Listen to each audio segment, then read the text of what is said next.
Namaste. I am asked to speak on nationalism. The critics of nationalism in India say that the term nationhood, nationalism is not ours. We don't have we didn't have the concept of nationalism, nor did we have the concept of nation or nationhood. We have borrowed it from the West, from the Britishers. This is an outcome of colonialism. This is what they say. I don't agree with the critics who say that India did not have a concept of nation, nationhood, nationalism at all. The critics also say that in any of the Indian languages, we don't have a term which is equivalent to nation, nationhood, and nationalism. It's very difficult to agree with the critics who say that we don't have an equivalent term in any of our Indian languages. It's not important whether we have the equivalent term or not, but we definitely had our own concept of nationalism. I can, for instance, Adi Shankaracharya built peethas, temples at 5 places from Kashmir to Kanyakumari. This speaks volumes about his concept of nationalism. He had a sharp sense of nationalism, nation. To unite the people of India, to unite the Hindus, the people of India, he built mutts or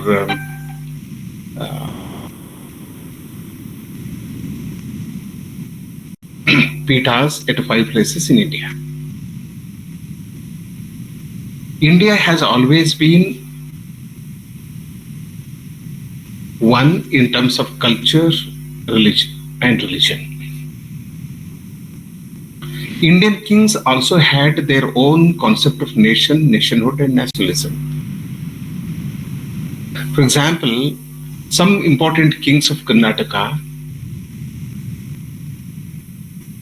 went outside the Karnataka borders to establish their supremacy, and a few of them went across the Indian border to establish their supremacy. What I'm trying to say to you is that our kings had their own concept of nation and nationalism.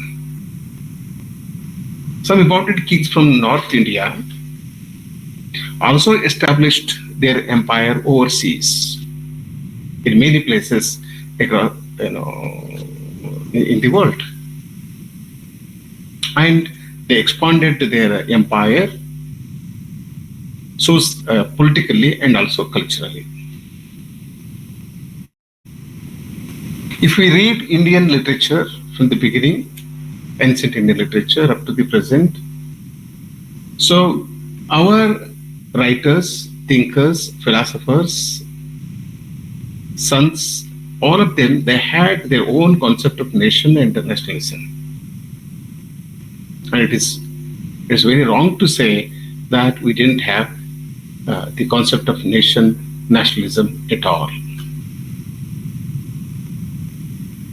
And why do people say like that? The people who do not want India to remain united,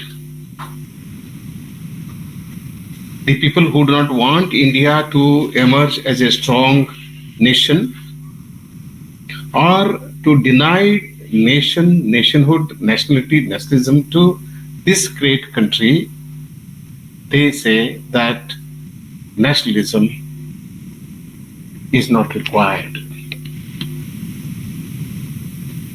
But we cannot build very strong, powerful nation unless we have a lot of clarity about nation and nationalism.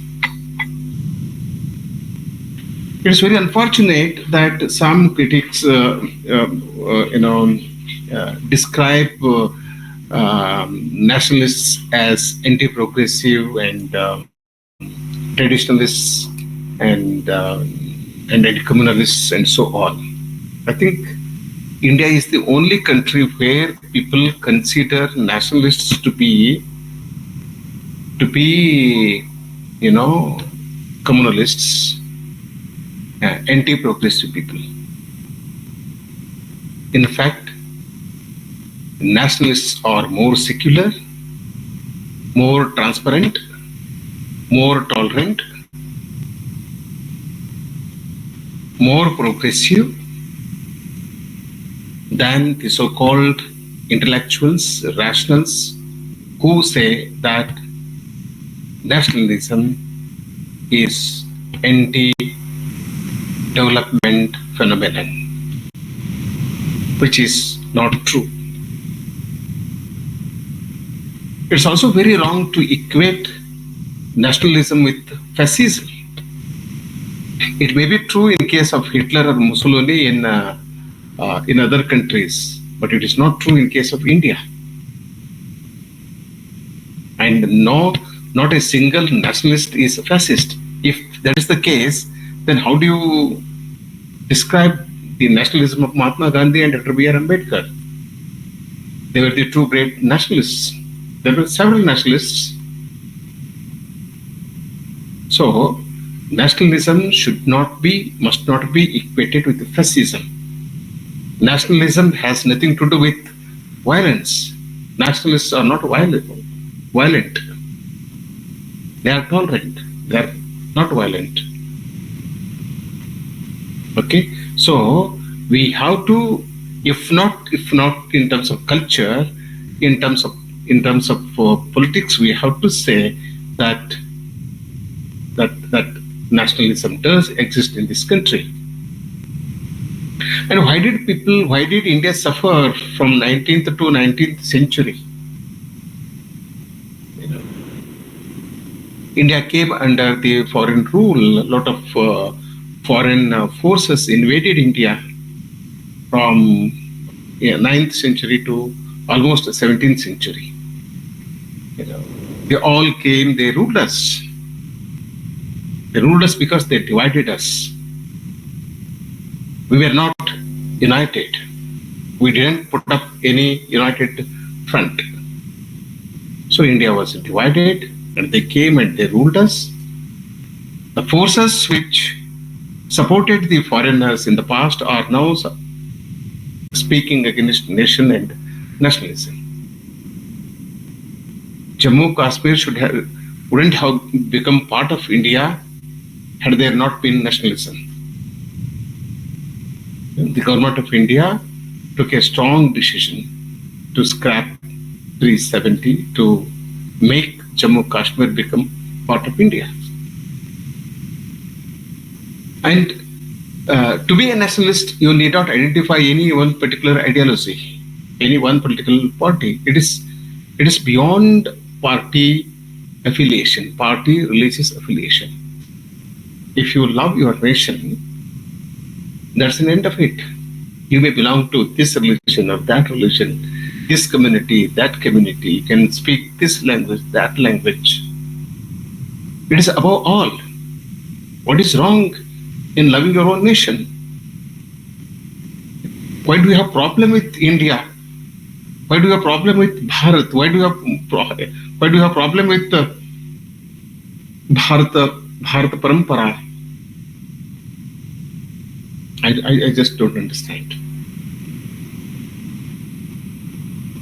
And some critics even say, including Tagore, I have a lot of respect for Sri Rabindranath Tagore, but I do not support his idea of nationalism. He denies nationalism. He says nationalism can be very violent. I think the problem with Tagore is he came to the he came to the hasty conclusion that nationalism would lead to violence. Now, that was true only in case of Hitler and Mussolini. In India, we don't have Hitlers. Okay, we don't have Hitlers at all. Or we have elected government. We have democracy. And anybody who becomes the Prime Minister of India will administer India as per the established norms and rules and regulations. We have constitution above all. So, some people are misleading the general public, and they are saying that nationalism is against certain Indian sections. You know, it is against certain communities and certain religions. No, not at all. But if you do not love Bharat, you don't have place in Bharat. How can you have place in Bharat when you don't love Bharat at all? And it is very unfortunate. There are a lot of people. I don't say a lot of people does not mean we have crores of people who hate India. No, I don't think so. Out of 140 crore population, I don't think there are more than 5 to 10 lakhs who, or maybe 1 crore. I don't know. They don't like India to be united and they work against India. But it is true that there are people who do not respect and love Bharat, and they want to speak against this. During the last 1 month, some political parties, some intellectuals, some scholars, some historians have spoken very badly about the Ramalalla Prana Pratishthan, which took place in Ayodhya only yesterday. So what I'm trying to say is, if we want India to emerge as a superpower, to emerge as a strong, united nation, then we have to inculcate the spirit of nationalism in every single citizen living in this country, especially young children and small children and young people. So nationalism shouldn't be equated with fascism or fascism. And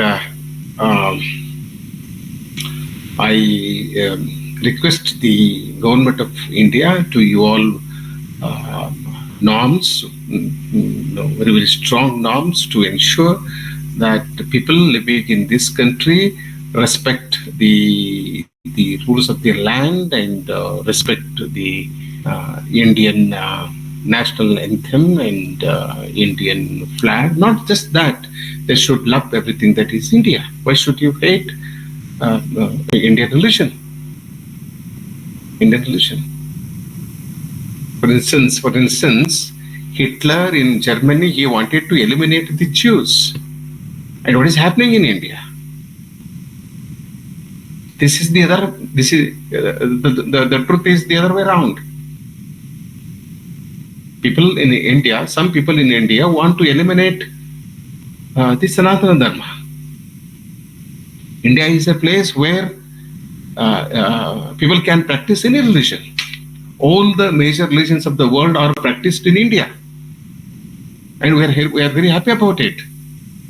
Then why should a certain sections of Indian society hate only one particular religion? So now the need of the hour is to make people, the people of India realize the importance of remaining as a united society, as a united nation, and we have to have a lot of clarity about India, Bharat as a nation, and we have to contribute a good deal to the development of this nation.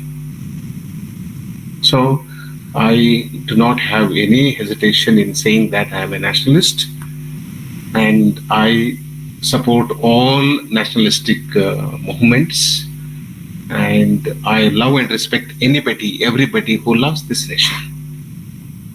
I'm not against anybody, and no nationalist is against any particular section of Indian society. So if I love my nation, I don't have to hate other nation.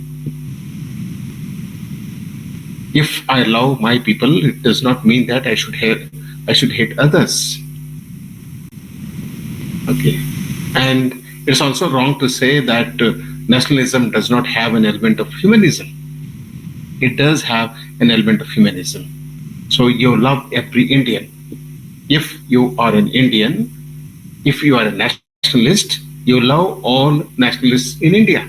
If all 140 crore people of India are nationalists, then you love everybody. So I think we have to speak a lot about national and nationhood and nationalism, so that the young people